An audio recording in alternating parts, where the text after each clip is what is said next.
Hey, it's Michael Saul, but everybody calls me Tiny, and this video is new highs plus a record short position. This is stock market analysis for the week of April 29th, 2019. If you would like to receive intra-week updates, go to www.attackthemarkets.com, put in your first name, your best email address, follow the directions, and you will be on the distribution list. Facebook group is facebook.com/groups/attackthemarkets. If you like what you're hearing on this video, and come on, you know you do, give me a thumbs up and leave a comment so I move up the ranks in YouTube. And to never miss a video when one is uploaded, click the subscribe button and smash the bell, and you will be notified when a new video is uploaded to the channel. Okay, so here we go. The S&P, as expected, closed at new highs. Finally hit new highs. I didn't expect them. I should say I expected them to close at new highs. But anyway, if you've been watching the videos, you know that I've been saying that at this point I have very high confidence that the S&P 500 would hit new highs. They did last week. They pulled back in the middle of the week and then closed at even higher highs, just by a couple of ticks, right? So now we are at new highs. It didn't come with a big burst of upside range expansion. So that's a good thing, right? I don't like to see big bursts of range expansion along with the highs or with the lows, as a matter of fact, because those can be signs of a climax. Right now we are continuing to grind higher. This is good. Here's the Dow, not yet at highs. I believe the Dow is going to make it as well. Here's the NASDAQ, who is already at highs, continuing to make highs. The Russell continues to lag, but look at this coil up here. Very nice looking chart here, in my opinion. It suggests that a move is about to happen. Now, I am leaning to the upside because it's above the moving averages and it's right below resistance. But what this pattern tells us is a move is coming. It does not give us a directional nod. Look how the two longer-term moving averages, the 50 and the 200, are flattening out. Okay, this is a sign of an equilibrium in momentum. So that means that we are on the lookout for some range expansion. The market rotates between periods of range contraction and range expansion. This has been the rule of market action since the dawn of time, or at least the dawn of Charles Dow when he started plotting the market on graphs. Okay? So this kind of pattern usually does not last very long. Doesn't mean it has to move this coming week or anything like that, but we should be watching for the Russell to see some range expansion. Again, I am looking for upside expansion. Just because I'm looking for it doesn't mean it's going to happen. That's why I like to wait for confirmation before diving in. How about the mid-caps? So the mid-caps are acting a bit better, a bit stronger, but they're also starting to coil up. So again, what does this tell me? This tells me that we are on the grind higher. The Russell has yet to break out. The Dow is yet to hit the highs. We are a little extended here, again, on the S&P and the NASDAQ, because they're up at highs. Like I said, the NASDAQ's been there for now, just over a week, whatever it is. So I'm not looking to jump right in here. I would like to continue to trade with the trend following methodology as new highs occur with nice breakouts with volume to back it up. Those are acceptable entries if you want to take that methodology. Of course, it's your money. You can do whatever the heck you want. But my favorite way, of course, is to wait for pauses and pullbacks. I am not looking to short this market right now. Yes, we are extended, but that doesn't mean that we can't continue to climb. One caveat, it is sell in May and go away time. Now, again, I don't just say, oh, it's May 1st, time to sell, right? That's not how it works. Or, I mean, I guess that is how it works for some people. It's not how it works for me. All right, I want to see confirmation to go along with the seasonality. I am not dismissing seasonality. I'm not throwing it out the window. But to me, it's a background. I like to see technical confirmation to go along with it. Okay? All right, now let's take a look at some sectors. Semiconductors got hit because Intel beat earnings. Yep, you heard me right. Intel beat earnings and got smashed. They got smashed over a couple of days. Back down below their 20 and their 50, 200 day is just below. Why did they get hit? Well, guidance was to the downside, shipping less units and blah, blah, blah, and all. You can read all about it. Of course, I don't have time to go through everything on this video. But Intel got hit, and other stocks got hit along with it. So you got Advanced Micro Devices, not as bad because they don't have the same exposure in China, allegedly, or I think that was the reason. But if you've seen NVIDIA, yeah, they got hit, and Micron, they also got hit. Okay, and again, not nowhere near as bad as Intel, of course, right? NVIDIA did get smacked. Not as deep, but, a couple of percentage points less. But you notice that NVIDIA held the 50-day moving average for the time being. And last week or 2 weeks ago, whenever it was, you can go back and watch the videos. When I talked about NVIDIA, wow, I'm full of made-up words here. When I talked about NVIDIA, I said they were between the 50 and the 200-day moving average. So we have to wait till one of these releases before we can get confident in a direction, right? Between the 50 and the 200 days, just kind of market ping-pong here. All right? So what do I think of Intel?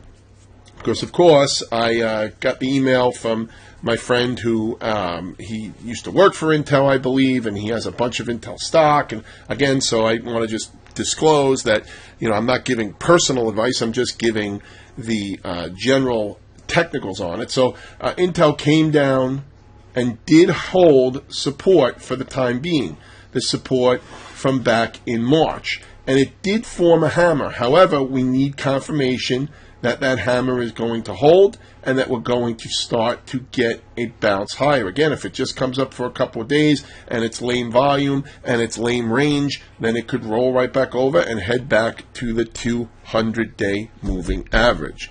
All right, so that's Intel. Let's look at banks. Banks above their 200-day moving average. Finally, for the first close above the 200-day moving average since back in September of 2018. Is this the start of something? It could be. Bank of America, grinding.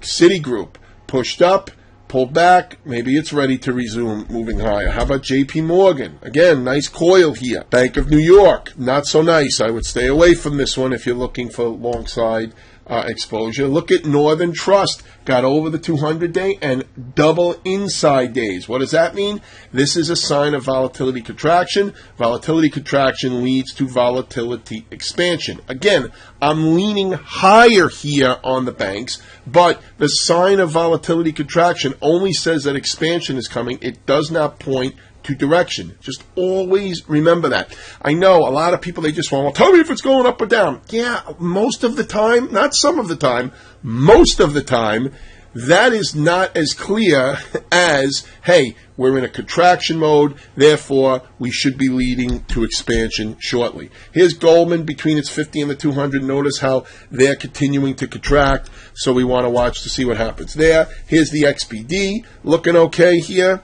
Morgan Stanley, looking okay here. Legg Mason, looking okay here. So a couple of brokers to watch. How about the biotechs? We've been watching the biotechs, and they had the rollover, and now they look to me to be in more of it can't be a bear flag because it's more range bound, but this is not really a bullish setup here. You could see Biogen still trying to hammer out a bottom. So far, a higher low from here. Maybe it's going to continue in the direction that the impulse came from. We'll have to watch. Here's Amgen on the bounce, but too sloppy for me to get involved in. Caterpillar, sloppy here, but trying to hold on to the key moving averages. John Deere looking better than Caterpillar if you're looking at those. Here's Amazon, headed up to the highs here, right? So all the retail war with eBay, also looking okay, by the way, and Walmart, not looking so great, right? It's been shaken off now. Looks like Amazon is headed back to the highs. Mr. Bezos is looking to become even wealthier. I don't think he's the richest man in the world anymore because he gave whatever that was, a quarter of his fortune to his wife in the divorce. But I don't know. It's really keeping score at where Jeff Bezos stands and the richest people is kind of a futile effort. But anyway, okay. So Apple pulling back here, and there was also news with Intel and Apple about buying the routers and all that, but again, I don't really, I try to keep it more to technical here. Apple's pulling back, but again, grinding up, nice stair-stepping motion. Looks like it could offer a buying opportunity. Here's Alphabet headed right back to highs. Nice move here. How about the Zuck book? Yeah, the Zuck book had a nice pop on Thursday, but it at the open, but it did sell off. And you're right into this key area of the gap. 50% of the gap, of a gap that's left open, the first 50% will oftentimes provide the best resistance, and on the downside, 50% of the downside will often provide the strongest support. So we ran into some potential resistance here, pulled back here. Now we have the hammer on Friday. Let's see if it will turn from here and move. Here's Netflix, so more sideways than anything here on Netflix. But again, it was, of course, under pressure because of Disney, which is just killing it, continuing to go higher. Again, full disclosure, my children do own Disney. They were gifts from their godfather as well as their grandfather, so they still own it, not looking to sell it anywhere. And of course, can't really pump and dump a stock like Disney. But anyway, especially with the amount of shares they own, which is not many. But anyway, so Disney's continuing to go. This is very extended here. I would not be looking to buy into this. I'd be waiting for a pause or a pullback here.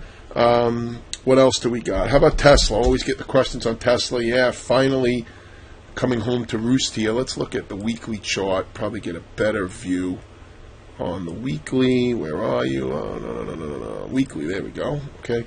So you can see here, new, let's see. Yep, new multi-year lows. Lowest level since 2017. And nothing saying that it can't go down to this 2016 level down here in the 170s. Not really looking that great with Tesla. Okay, how about Mr. Softy? Yep, Microsoft on a nice push higher here. Let's see what it does for me. Extended, I don't like buying into this, so I'm waiting for a pullback or a pause and see if this will continue as well. Okay, so let's talk about the second part of and then we'll go over the bonds and all that. But let's talk about the second part of the title of today's video, which is a record short position. So, what is the record short position in? Well, there was an article released, and it was released on Bloomberg, and it said hedge funds are shorting the VIX at a rate never seen before. The CFTC data showed record net position on shorts on the VIX. And is it a sign of complacency or is it a sign of calm? Okay, so let's look at the VIX. I'm not going to pull up the VIX futures, but I'll pull up the VIX here.